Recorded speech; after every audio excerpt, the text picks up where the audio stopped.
Given where we are now, do you have any regrets about what you told the American people? No, not at all.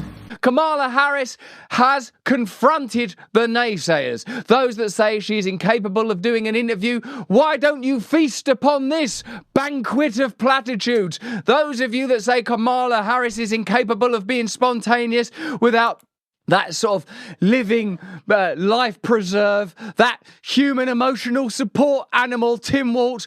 Eat this, why don't you? Because here she is on CNN answering not entirely softball questions, because there are some challenging questions. She just ignores those questions. It's a staggering exercise, really. Here's Dana Bash asking Kamala Harris the obvious question. We're going to get into some of the various areas, the hypocrisies. We'll get into the fracking idea. We'll look at all of it. We'll look at the moment where she sort of ludicrously focuses on sizzling bacon in the pan instead of observing that Joe Biden's secession as president would mean that she would be president, which is the sort of thing you would surely notice if you were vice president. I mean, the whole thing about vice presidency is that vice component. It's entirely defined by its prefix. You can't imagine that if you got a call from the president saying, "Oh, don't feel very well, the jig's up, love." That debate, everyone saw it. Well, everyone had seen it long before, but they could no longer deny it. Hang on, Joe,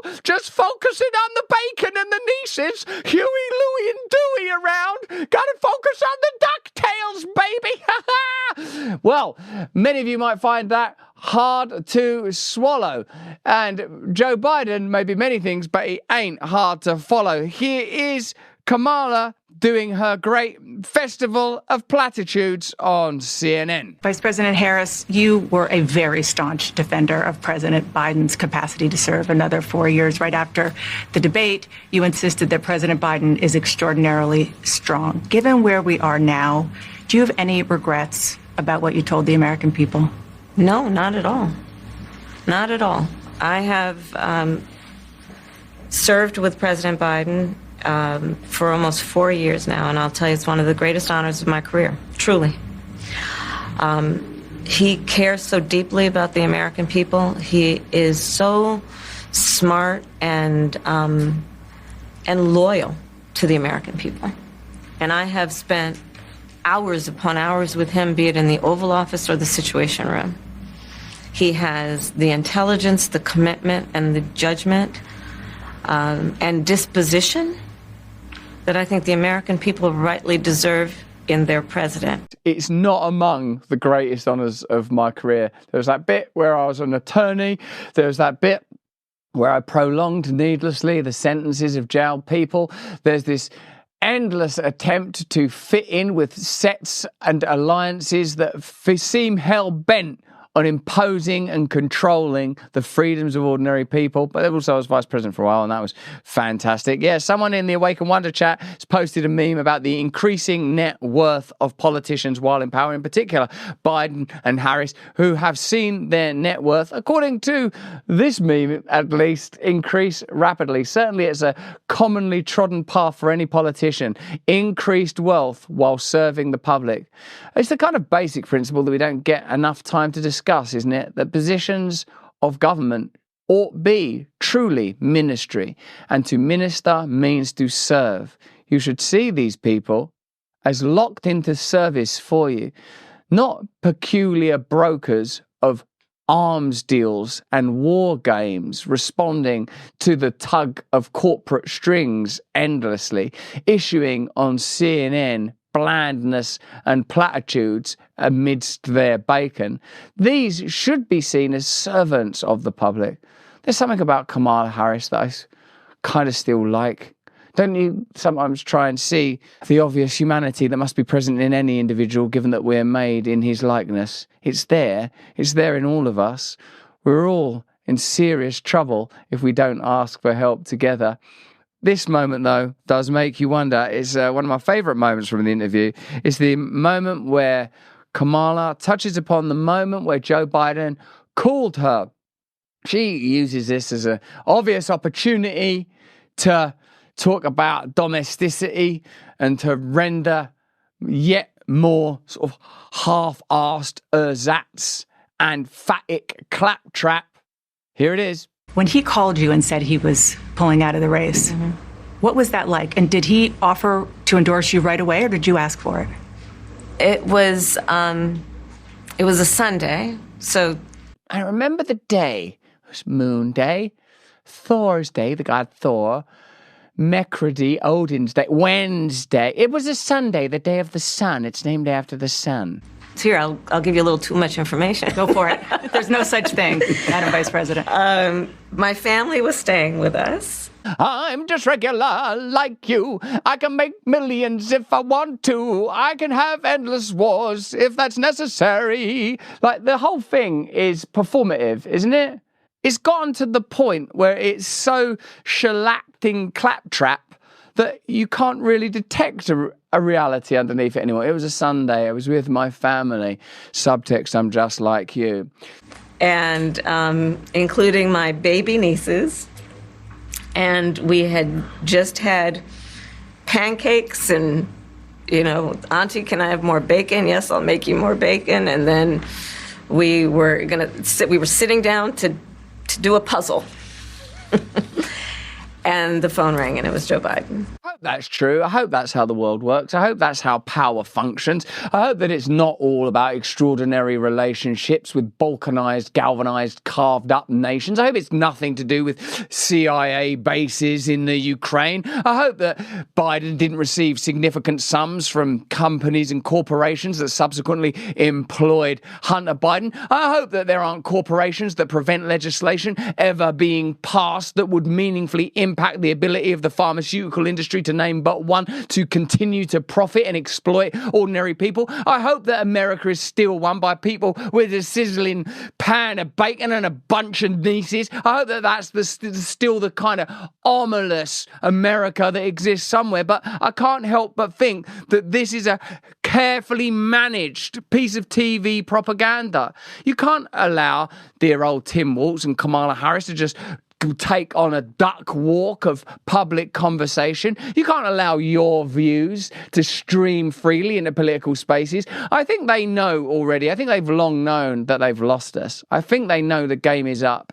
I think really what we will experience now are a series of mediocre bureaucratic officials, unless there is some sort of another anomalous event. I'm talking something that disrupts, whether that's a Trump presidency or a Brexit or a movement that's outside of the mainframe and the mainstream. I don't know where it will come from, the left or the right. I don't think it even matters. What I think matters is the disruption of the establishment, because without that, I think we're going to be managed into total control, the legitimization of total control. You will see the pieces falling into place, this piece of technology, this piece of legislation, these anti-protest laws, this division in this nation, these cultural fractions, these new edicts that determine that people can't grow their own food, or even farming in a scale that was recognizable 10, 20 years ago will be pared down and controlled and redistributed.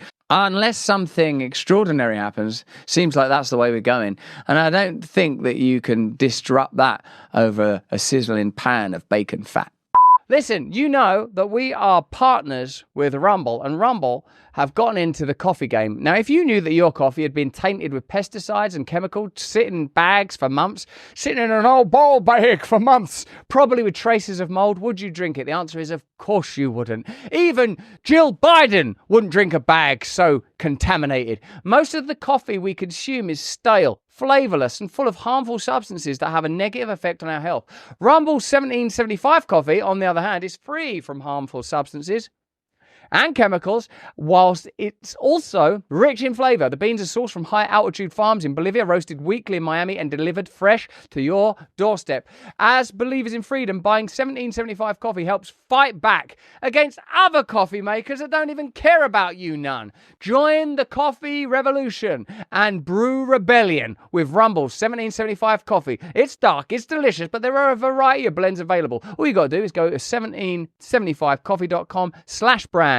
Use the code BRAND right now to get your 15% off. You can click that. There's stuff available whether you're in the Wake and Wonder chat or in the Rumble chat. It's pretty bloody good coffee. I'll tell you that right now. And I say that as an Englishman for whom the date 1775 is a very painful thing to reflect on. And he told me what he had decided to do. And I asked him, "Are you sure?" And he said yes. And that's how I learned about it. And what about the endorsement? Did you ask for it? He was very clear that he was going to support me. So when he called to tell you, he said, I'm pulling out of the race and I'm going to support you. Well, my first thought was not about me, to be honest with you. Don't really think about myself. You know, when, like, people try and sell you the idea. Yeah, I don't really think about myself. When the president calls me and says I don't need president anymore, I don't even really think about the connotations. Oh yeah, I suppose that does make me president. I better turn this bacon down, actually, because it seems like we're on the brink of, like, massive wars all over the world. I should probably do something about that. And it seems like, actually, the whole government's been captured by a corporate class, and we've condemned and damned through propaganda, like, half of the population, and created, like, a metropolitan elite class that spends all of their time sneeringly damning blue-collar and working America. I should probably do something about that. Now that I'm president, I don't really think like that. Just, I don't know. You know that Don McLean song, Vincent, this world, it was never meant for one as beautiful as you. I'm a bit like that, the subject. I'm a bit like Van Gogh. My first thought was about him, to be honest. I think history is going to show a number of things about Joe Biden's presidency. History's not like an independent... History's not God, is it? History. Hello, ho, ho, ho, I am history. History, Churchill would tell you, is written by the victors.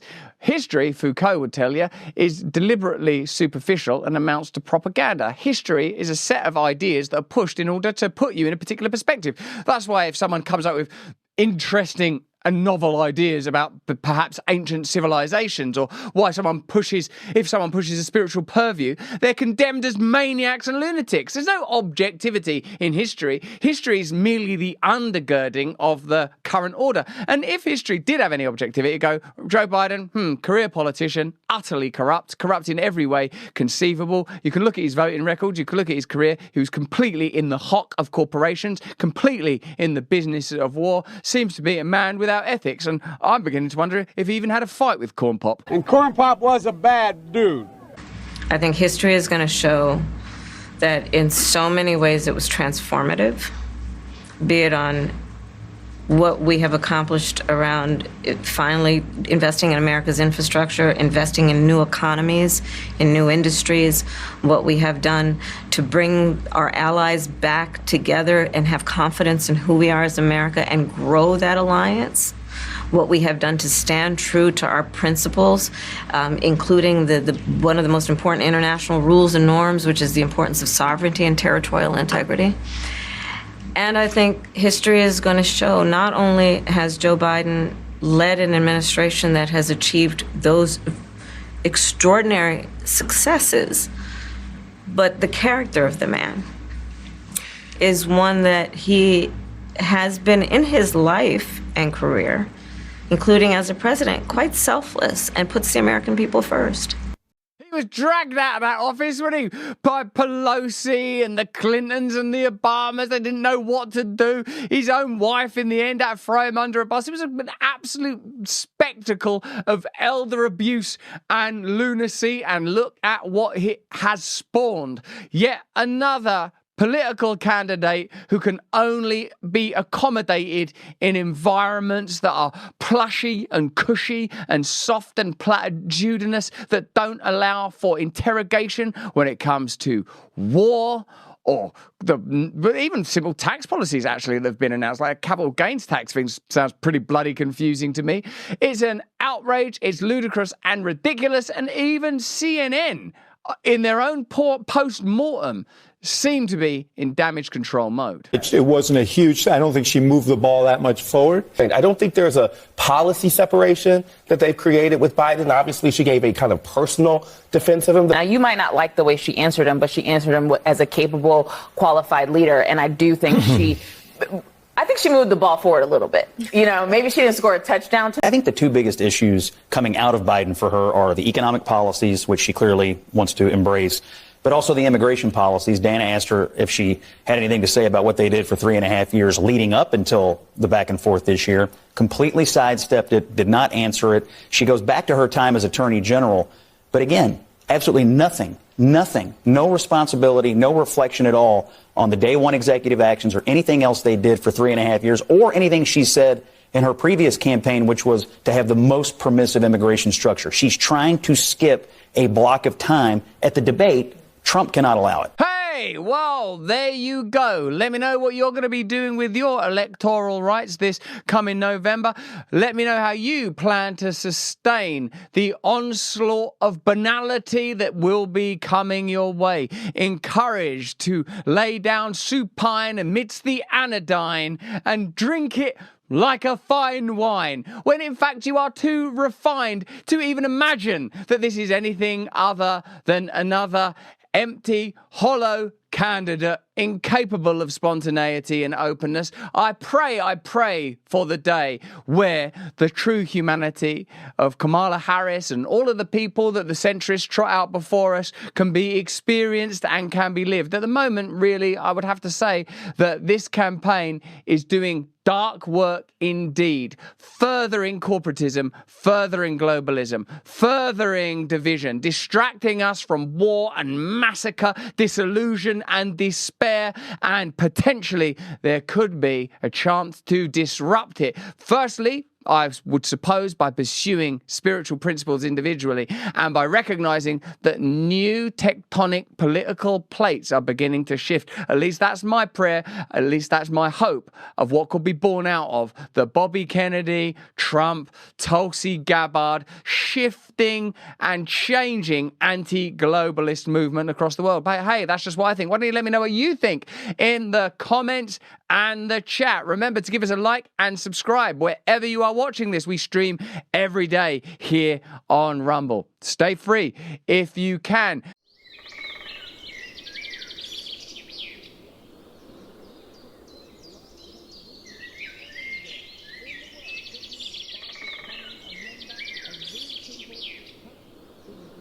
Hey, thanks for watching. If you want to see more uncensored content where free speech can flourish, join our live stream. Click the link right here to watch the next video if you want to, or become a member of a growing movement. Download the Rumble app and you'll be informed every time we make a new piece of content. Stay free.